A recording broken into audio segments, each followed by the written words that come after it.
Tá virando uma tradição aqui no canal.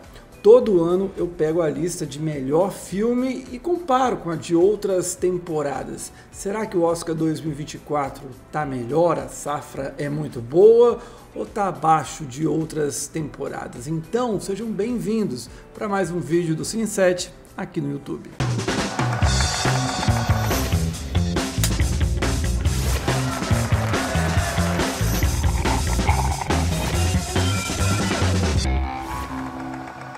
Antes de começar, deixa eu dar um recado, um aviso que eu acho que é óbvio para a esmagadora maioria, mas sempre tem um ou dois que não entendem. Essa é uma lista, esse é um ranking extremamente pessoal, de uma visão de mundo que eu tenho, uma visão de cinema que eu tenho, desse trabalho que eu já exerço de crítica, e aqui no canal mesmo há muitos anos.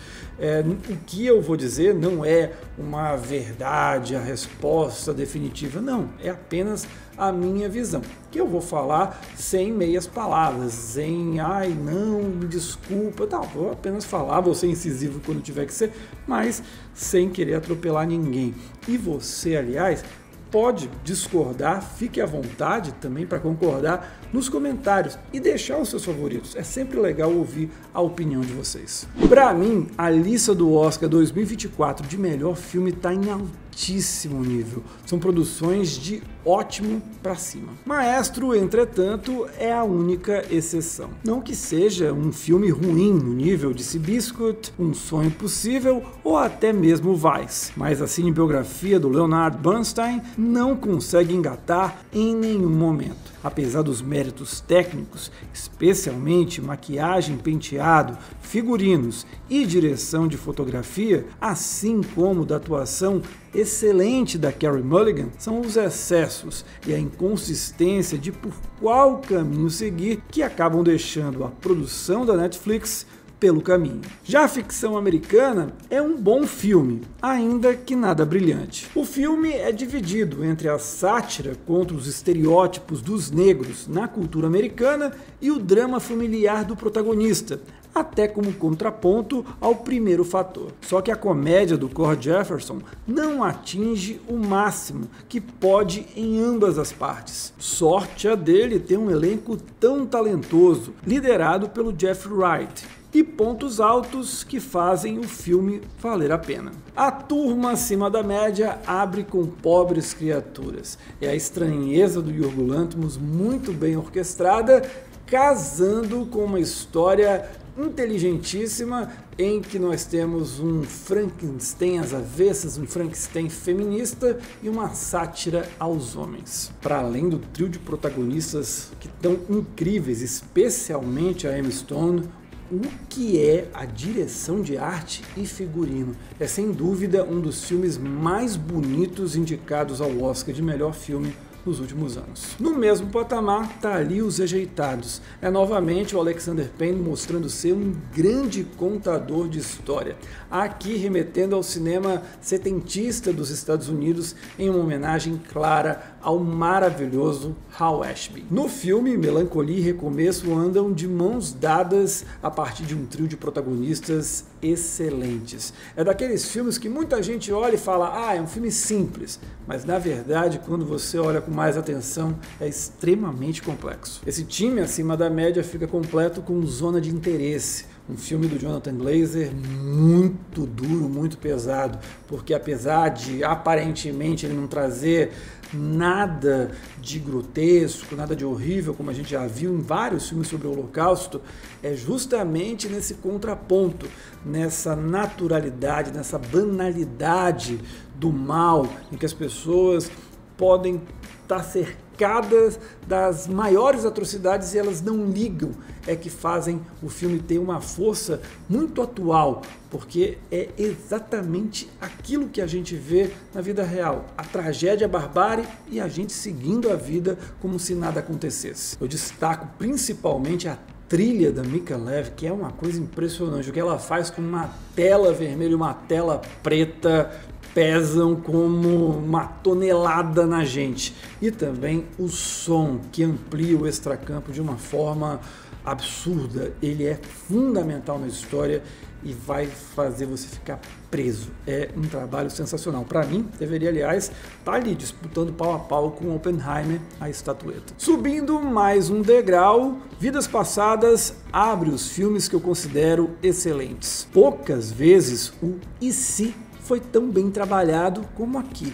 A Celine Song, entretanto, vai além do romance para falar sobre solidão, imigração e os laços queridos que a vida, por algum motivo, nos faz soltar. Mais divisivo filme da temporada, Barbie, na minha visão, é uma baita produção. A Greta Gerwig não apenas conduz a construção de um universo visualmente fantástico, como provoca o público a pensar sobre questões delicadas do mundo atual, ligadas a gênero, em uma obra que poderia ser apenas para vender mais boneca. A escalação da Margot Robbie, que era perfeita, ganhou ainda um companheiro como Ryan Gosling, em altíssimo nível. Fecha esse time Oppenheimer. Se o Christopher Nolan não chega a ser um ás do cinema político, por outro lado, a reconhecida capacidade dele em ser maestro de uma condução técnica perfeita, aliada a um roteiro bem mais denso do que a maioria esmagadora de Hollywood proporciona diariamente, eleva a produção a um patamar absurdo. Ao lado de um elenco de grandes atores em alto nível, o resultado é um filmaço. Batendo ali na portinha de obra-prima, mas não sendo essa obra-prima, tá ali Anatomia de uma Queda. Pense num filme bem dirigido. Aqui, a Justine Triet, ela subverte o drama de tribunal, em que a gente tem que entender quem foi o culpado ou se a pessoa foi inocente. Aqui não, ela está mais interessada na construção pública da verdade. É esse trabalho que faz com que o filme ele saia do suspense do drama de tribunal comum e passe a explorar um campo muito mais subjetivo e social. E como se não bastasse, ainda tem uma atuação fabulosa da Sandra Hüller. O maior filme da temporada, claro, não podia ser outro. Assassinos da Lua das Flores está na maior prateleira da carreira do Martin Scorsese, facilmente ao lado de Taxi Driver, Touro Indomável e Os Bons Companheiros. O filme é um olhar crítico sobre a formação dos Estados Unidos, do genocídio cometido contra os povos originários, e uma meia-culpa de como o cinema e o show business do país trataram o assunto ao longo do tempo. O filme ainda traz atuações formidáveis do Leonardo DiCaprio, Robert De Niro e além de uma Lily Gladstone em estado de graça. Chegou então a hora de comparar essa temporada de premiações com as anteriores, e raras são as ocasiões em que a gente tem uma obra-prima, como Assassinos da Lua das Flores, e outras grandes produções muito acima da média. Para você ter uma ideia, na primeira década do século XXI, somente 2 temporadas eu acho que dão ali para se equivaler com a atual. Os Oscars de 2002 e 2006 foram as melhores edições daquele período. No ano do Penta, em uma época de apenas 5 indicados possíveis, a lista trazia Os Incríveis, O Senhor dos Anéis, A Sociedade do Anel, Fantasia, que abria a trilogia mais bem sucedida dos últimos anos, e Moulin Rouge, responsável por modernizar os musicais. Por outro lado, considero apenas bons Entre Quatro Paredes e Uma Mente Brilhante. 4 anos depois, apesar de não termos nenhuma obra-prima, foi uma temporada de grandes filmes, como O Segredo de Brokeback Mountain, Boa Noite, Boa Sorte e Munique. Já Crash e Capote passavam de ano raspando. Mas mesmo assim, nessa comparação entre os Oscars 2002 e 2006, eu ainda fico com 2024. Já na década seguinte, os melhores anos vieram em 2011, com as quase obras-primas, A Rede Social e Toy Story 3, além dos grandes A Origem e Cisne Negro. E também teve 2014, com ela liderando o time, seguido de perto por O Lobo de Wall Street e 12 anos de escravidão. Mas mesmo com essas seleções, ainda fico com 2024. Isso porque 2014, por exemplo, acho um ano que teve Trapaça, que jogava um pouquinho a lista para baixo, semelhante com o Maestro, mas muitos filmes apenas bons, Clube de Compras Dallas, Capitão Phillips e também Filomena. Nos últimos anos, apenas o Oscar 2020 faz frente à temporada atual. Afinal, quem mandou ser o Oscar de Era Uma Vez em Hollywood, Parasita e O Irlandês? Coringa também era outro grande filme e ainda tinha ali 1917 e Adoráveis Mulheres acima da média. Nessa disputa, o Oscar 2024 sai perdendo. Para mim, a temporada de 4 anos atrás foi algo gigante, foi maravilhosa.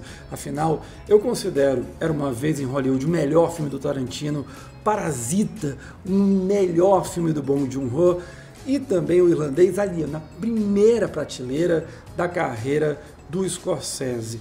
E na minha visão, o Oscar 2020 ele está no mesmo patamar das melhores edições da história do Oscar, incluindo 1940, quando tivemos E o Vento Levou, Mágico de Oz, No Tempo das Diligências, e 76, com Um Estranho no Ninho, Barry Lyndon, Um Dia de Cão, Nashville e também Tubarão, com a McCord do Fellini ficando de fora. Olha o tamanho, olha a grandiosidade daquele ano. Mas 2020 não fica atrás nem um pouco. De qualquer modo, eu acho que essa atual temporada está numa posição muito boa na história do Oscar. Dá para ficar nas seleções da história, um top 15, top 20, com facilidade. Gostou do vídeo? Então curte, compartilhe, claro, se inscreve e ative as notificações aqui do canal. Terça-feira eu estou de volta para falar sobre o BAFTA, o que fica depois da premiação do cinema britânico. A gente se encontra, até lá, tchau!